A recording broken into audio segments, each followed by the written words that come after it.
Hello Smart People, pada video ini kita akan membahas bagaimana melakukan analisis data hasil evaluasi dan merevisi media pembelajaran. Let's start it!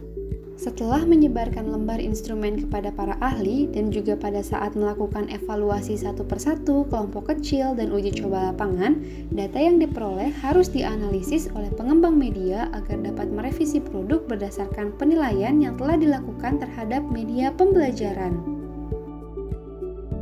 Bagaimana tahapan yang dilakukan untuk melakukan analisis data?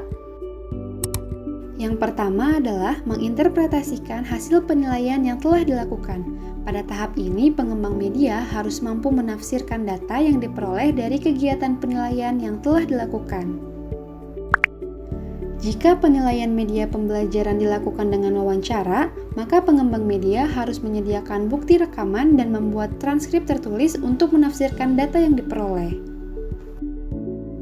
Lalu, jika penilaian dilakukan melalui kuesioner, maka data yang diperoleh harus disesuaikan dengan jawaban responden. Data yang harus diperhatikan saat melakukan analisis data meliputi: yang pertama, hasil tes awal dan akhir, atau dapat dikatakan tes yang dilakukan saat pembelajaran sebelum menggunakan media dan setelah menggunakan media. Yang kedua adalah motivasi belajar peserta didik saat kegiatan pembelajaran menggunakan media.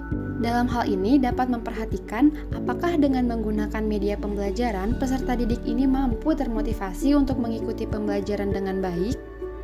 Yang ketiga, komentar dan keluhan mengenai bagian tertentu termasuk isi, kualitas tes yang disediakan, dan juga tampilan fisik media. Tahap kedua, setelah menafsirkan data, selanjutnya adalah menyimpulkan data dengan fokus rekomendasi untuk perbaikan media pembelajaran yang telah dinilai. Tahap yang ketiga, setelah menyimpulkan data, maka dapat dilakukan revisi media pembelajaran berdasarkan rekomendasi dari kegiatan penilaian yang telah dilakukan. Dalam melakukan revisi media pembelajaran, harus memperhatikan 3 bidang utama berikut ini. Yang pertama adalah isi dari produk.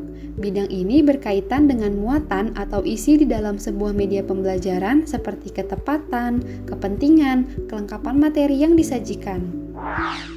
Yang kedua adalah kualitas instruksional. Bidang ini berkaitan dengan kualitas pembelajaran dengan menggunakan media pembelajaran, seperti apakah media pembelajaran dapat memberikan kesempatan belajar dan bantuan belajar kepada peserta didik, lalu bagaimana dampak yang diberikan media pembelajaran terhadap peserta didik, pendidik, dan juga pembelajaran itu sendiri, serta bagaimana kualitas rancangan instruksional yang digunakan pada media pembelajaran agar dapat mencapai tujuan pembelajaran.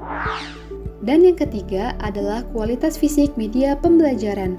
Bidang ini berkaitan dengan kualitas tampilan, kemudahan penggunaan, keamanan dalam penggunaan, kemudahan dalam perbaikan, kesesuaian dengan lingkungan, serta daya tahan media pembelajaran. Kita sudah membahas bagaimana melakukan analisis data hasil evaluasi dan juga merevisi media pembelajaran. Semoga video ini dapat bermanfaat dan tetap semangat untuk terus belajar. Sampai jumpa di video lainnya.